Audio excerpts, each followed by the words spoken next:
Kindly subscribe my channel.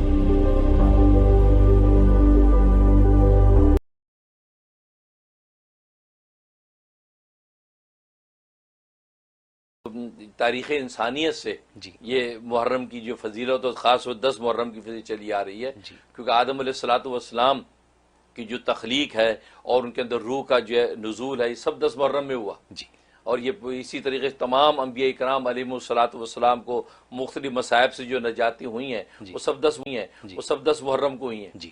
تو 10 محرم کی تاریخ جو پہلے سے ہی، اور یہاں تک کہ یہ وجود آسمان و زمین نے 10 محرم کو پکڑا ہے اور قیامت بھی 10 محرم کو ہی ہوگی۔ 10 محرم میں قیامت آئے گی اور جمعے کا دن ہوگا۔ تو 10 محرم کی تاریخ تو پہلے سے ہی اتنی فضیلت والی چلی آ رہی ہے۔ وہ الگ بات ہے کہ اللہ تبارک و تعالی اور معظم تاریخ امام حسین علیہ السلام کی شہادت کو بھی عطا فرمائی کہ آپ کی شہادت اللہ نے اس تاریخ میں کی ہے کہ یہ تاریخ جو ہے وہ تاریخ انسانیت میں سب سے فضیلت والی تاریخ تھی۔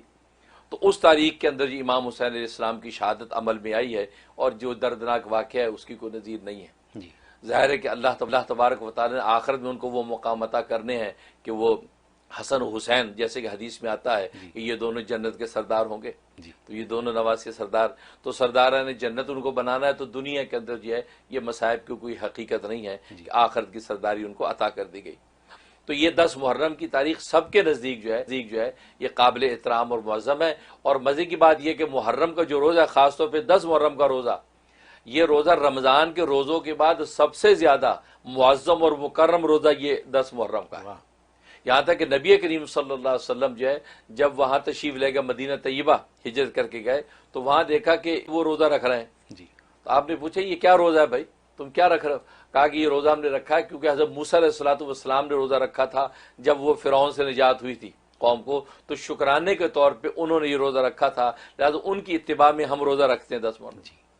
اس پر نبی کریم صلی اللہ علیہ وسلم نے فرمایا کہ ہم تو تم سے زیادہ موسیٰ کے قریب ہیں، تو وہ تو گیا کہ موسیٰ تو ہمارے اللہ بھائی ہیں، لہٰذا ہم ان کی اتباع کرنے کے زیادہ وہ مستحق ہیں، ہم یہ روزہ رکھیں۔ تو نبی کریم صلی اللہ علیہ وسلم نے اس مماثلت میں 10 محرم کے روزہ رکھا، اور بلکہ یہ اعلان فرما دیا کہ اگلے سال اگر میں زندہ رہا تو اس کے ساتھ 9 کا روزہ ملا لوں گا، 11 کا روزہ ملاؤں گا، تاکہ یہود کے ساتھ مذہبی تشبہ نہ ہو جائے۔ کیونکہ اس سے امتیاز کرنے کے لیے کہ اسلام یہودیت سے ایک الگ مذہب ہے، اس امتیاز کے لیے آپ نے کہا کہ 9 10 رکھوں گا یا 10 11 رکھوں گا۔ لیکن آپ کو بعد میں موقع نہیں ملا، لیکن آپ کے اس ارشاد سے پھر یہ سنت قائم ہو گئی کہ آج بھی اگر یہ روزہ رکھیں تو 2 روزے رکھے جائیں گے، 9 اور 10 کا روزہ رکھیں۔ جیسے یہاں اس سال میں تاریخ جو ہے یہ سنڈے اور منڈے، تو سنڈے 9 ہے اور منڈے 10 ہے، تو آج اور کل کا رکھیں، یا منڈے اور ٹیوزڈے کا رکھیں کہ یہ کیونکہ منڈے کو جو ہے وہ 10 محرم ہے، اور منڈے کا دن جو ہے وہ خود نبی کریم صلی اللہ علیہ وسلم کا دن ہے یہ، کیونکہ آپ اس میں جو سنت روزہ بھی رکھتے تھے، یہ الگ فضیلت، تو اس لیے بڑا اچھا موقع ہے کہ 10 محرم کا روزہ رکھا جائے۔ اور پھر نبی کریم صلی اللہ علیہ وسلم کا ارشاد ہے، جیسے بہشتی زیور وغیرہ کتابوں میں یہ تفصیلات موجود ہیں، کہ 10 محرم میں اپنے گھر والوں کے اوپر کھانے پینے کی فراوانی کرو۔ حدیث میں فرمایا کہ کھانے پینے کی فراوانی کرو گے تو سال بھر اللہ تبارک و تعالی رزق کی فراوانی کر دیں گے۔ لہٰذا خاص طور پہ 10 محرم کے جو دن میں جو ہے، مثلا کل منڈے ہے، اس میں آپ گھر میں کھانے پینے کی فراوانی کریں، مطلب افطار کے وقت میں اچھے کھانے پکائیں، اسپیشل گویا کہ دعوت ہے، بھلے گھر کے لوگ ہی ہیں طور پہ، تو جب وہ کھانا پکے گا تو نتیجہ کیا ہوگا، وہ جو کھانے آپ نے پکائے ہیں جتنی اس سے وسعت سے، تو اللہ تبارک و تعالی پورے سال میں رزق کی فراوانی کر دیں گے۔ اب رہا کہ اس میں کھچڑا بھی پکتا ہے، اس میں حلیم بھی پکاتے ہیں۔ اصل میں اس حلیم اور کھچڑے کا کسی کی مذہبی تشبہ سے تعلق نہیں ہے۔ اصل میں بات یہ ہے کہ اس کو بھی لوگوں نے بڑا ایک مسئلہ بنا رکھا ہے۔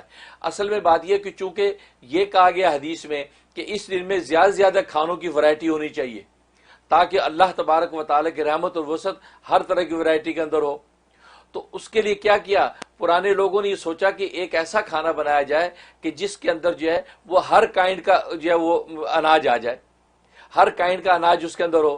لہٰذا اس وجہ سے حلیم میں گوشت بھی آ گیا، حلیم میں دالیں بھی آ گئی، حلیم میں سبزی بھی آ گئی، حلیم میں باقی اور دوسرے مسالے جات بھی آ گئے، تو ایک مستقل ایک ایسی خوراک بن گئی جس میں سارے قسم کے اناج موجود۔ اسی طریقے کھچڑا بنا تو کھچڑے کے اندر بھی آپ دیکھیں سارے طرح کے اناج موجود، تو یہ ایک اجتماعی کھانا بنا کے پیش کیا جاتا تھا۔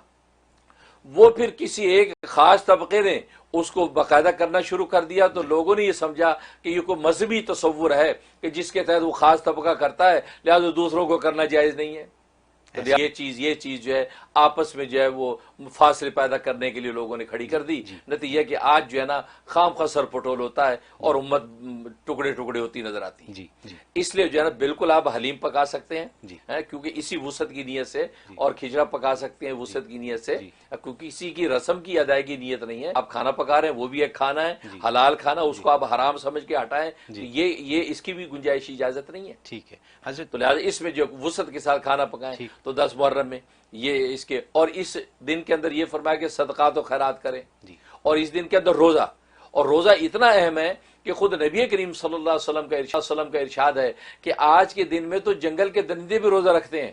یہ وہ روزہ ہے, یہاں تک کہ حضرت فاطمہ الزہرا رضی اللہ تعالیٰ عنہ کے پاس آپ تشریف لائے اور کہا کہ فاطمہ یہ حسن حسین کو جو ہے وہ دودھ جو ہے نا تہجد وقت پلا دینا, اور پورا دن نہیں پلانا کیونکہ ان کا روزہ ہوگا.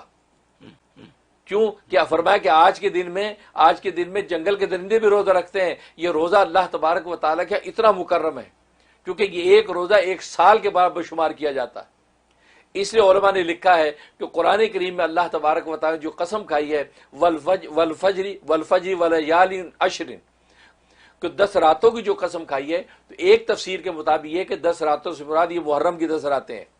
لہٰذا یہ 10 راتیں, ان راتوں کی عبادت یہ اللہ کے ہاں بہت زبردست, بہت مقبول, اور ان کے جو 10 دن کے روزے یہ اللہ تبارک و تعالیٰ کے مقبول.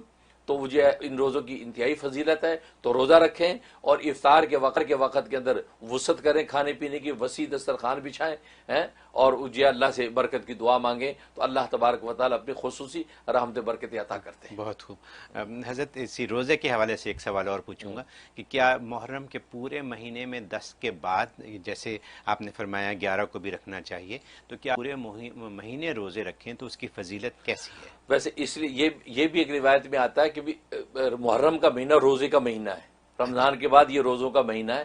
لہذا اگر کوئی پورے مہینے بھی اگر محرم کے روزے رکھے گا تو اللہ تبارک و تعالی اس محرم کے مہینے کی تقدس کی وجہ سے وہ روزے کو بہت فضیلت کے ساتھ اجر و ثواب بالکل رکھنا چاہیے, جس کی وسعت ہے بالکل رکھیں. اور یہ جو سبیلیں لگائی جاتی ہیں, پیاسوں کو پانی پلایا جاتا ہے وغیرہ, اور کھیر بھی بنائی جاتی ہے محرم کے, تو یہ بھی سب ٹھیک ہے؟ اب یہ جو چیز ہے کہ چونکہ ایک خاص طبقہ کرتے ہیں, یہ روافظ کرتے ہیں, یعنی شیعہ حضرات یہ کرتے ہیں, سبیلے لگاتے ہیں. ان کا تصور یہ ہوتا ہے کہ کیونکہ امام حسین علیہ السلام جو ان کو پیاس کی تکلیف پہنچی, وہاں جو ان کے جو اہل بیت ان کو کھانے پینے کی تکلیف پہنچی, لہٰذا وہ اس نیت سے آج کے دن کے اندر جو ہے وہ صدقات و خیرات کرتے ہیں. تو وہ اس وجہ سے تو ایصال ثواب کی نیت سے اگر وہ صدقات و خیرات کرتے ہیں تو کوئی مذائقہ نہیں ہے, کیونکہ اس کا جو ایصال ثواب ان کو پہنچ جائے گا ایصال ثواب. تو اس لیے سبیلیں اس نیت سے اگر لگا رہے ہیں کہ ایصال ثواب امام حسین علیہ السلام کو پہنچ رہا ہے, کیونکہ آج ہم پیاسوں کو پانی پلا رہے ہیں, کھانا کھلا رہے ہیں غریبوں کو, تو ایصال ثواب کی نیت سے اگر وہ حضرات کرتے ہیں تو کوئی مذائقہ نہیں ہے. اگر کوئی سنی بھی یہ کر لیتا ہے اور یہ نیت کر کے یہ صدقات و خیرات جو ہے میں اس نیت سے کر رہا ہوں کہ وہ مجھے اجر و ثواب ملے ایصال ثواب کی نیت سے, تو اللہ اس کو ضرور اجر و ثواب عطا فرمائیں گے. باقی خاص ٹو بٹو مذہبی تشبر نہیں ہونا چاہیے. جیسے ایک خاص طبقہ جو ہے وہ خاص جس طریقے سے ایک چیز کرتا ہے آپ ٹو بٹو اسی طریقے سے کریں, یہ مذہبی طرح چاہیے مسلک کا. اس تشبہ کی وجہ سے پھر خرابی آتی ہے, امتیاز باقی نہیں رہتا. اور یہ بات ایک فیکٹ ہے, اس کو کوئی انکار نہیں کرتا. شیعہ اور سنی یہ دو ایک الگ الگ ممتاز ایک جو مسلک ہیں جو اپنے اپنے موٹو کو لے کے چلتے ہیں. لہٰذا کسی کو دوسرے کے اندر ضم ہونا یہ پاسبل بھی نہیں ہے اور کوئی کوشش بھی نہ کرے. لہٰذا اپنے اس کے اندر رہ کے اس سارے ثواب کی